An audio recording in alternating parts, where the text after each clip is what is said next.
जरा बात कर लेते हैं। शुक्रवार को नतीजे आए थे। आज हम शेयर में 1% के आसपास तक की तेजी देख रहे हैं। 1540 रुपए के आसपास की भाव है। नतीजों की अगर बात करें तो नतीजे अच्छे रहे थे। हमने आय में तकरीबन 16-17% के आसपास की हमने तेजी बढ़त देखी थी। मुनाफे की बात करें तो 48% का हेल्दी जंप। लेकिन एक चीज जहां से थोड़ी सी निराशा हुई वो था मार्जिन का फिगर। मार्जिन थोड़े सपाट ही रहे। आखिर इसकी वजह क्या रही? कंपनी आगे क्या इसमें सुधार की उम्मीद करके चल रही है? इस मुद्दे पर बातचीत करते हैं और समझते हैं कि यहां से आउटलुक कैसा दिख रहा है। हमारे साथ जुड़ गए हैं एमएनएम के ग्रुप सीएफओ मनोज भट्ट। मनोज जी, बहुत शुक्रिया आपका समय देने के लिए। स्वागत है टी9 स्वदेश पर। सर, अगर आपके नतीजों को देखें तो फार्म सेगमेंट जो है इस बार थोड़ा सा ड्रैग रहा, वहां थोड़ी सी निराशा हुई है। अगर हम सेकेंड हाफ की बात करें, क्योंकि दो तिमाही तो बीत गई, अब 2 तिमाही बाकी हैं, तो आउटलुक आप किस तरह से देख रहे हैं? और जो मार्जिन थोड़ा सा निराशाजनक हम कहेंगे क्योंकि बाकी पैरामीटर्स पर अच्छे नतीजे लग रहे हैं, क्या मार्जिन में रिकवरी की उम्मीद भी आप करके चल रहे हैं?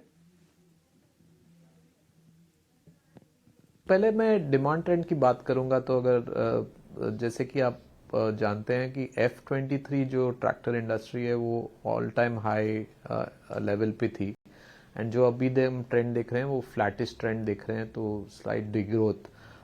हमारी व्यू है कि पूरे साल को अगर देखें हम तो द इंडस्ट्री इटसेल्फ फ्लैट रहेगी, और उस इंडस्ट्री में हम हमारी जो मार्केट शेयर है जो करेंटली अब 41.6% है compare to same quarter last year, about 150 bips higher है।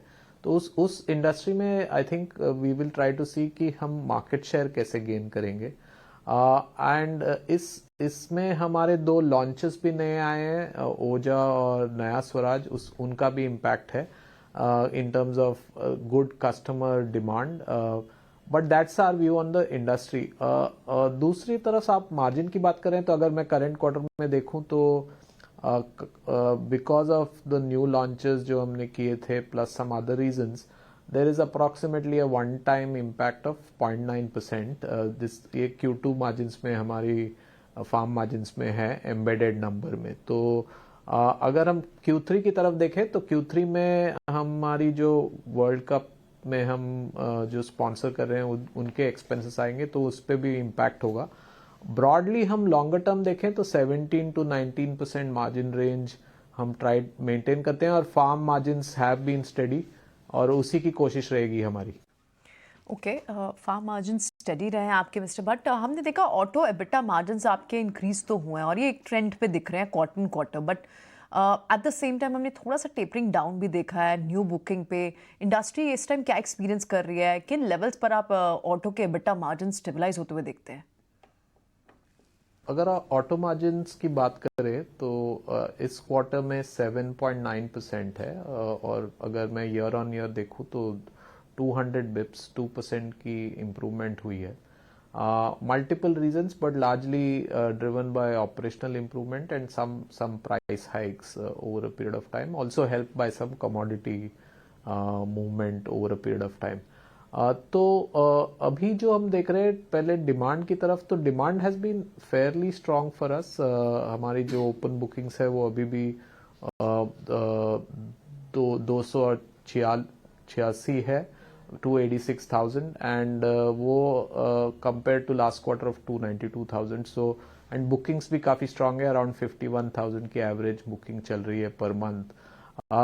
Within that I think we are seeing कि 2-3 मॉडल्स में बहुत स्ट्रांग डिमांड है, विच इज थार, स्कॉर्पियो और XUV। और the other thing which we monitor is cancellations, वो भी काफी स्टेडी रही है, तो देर इज नो कंसर्न कि the waiting period is impacting any of this.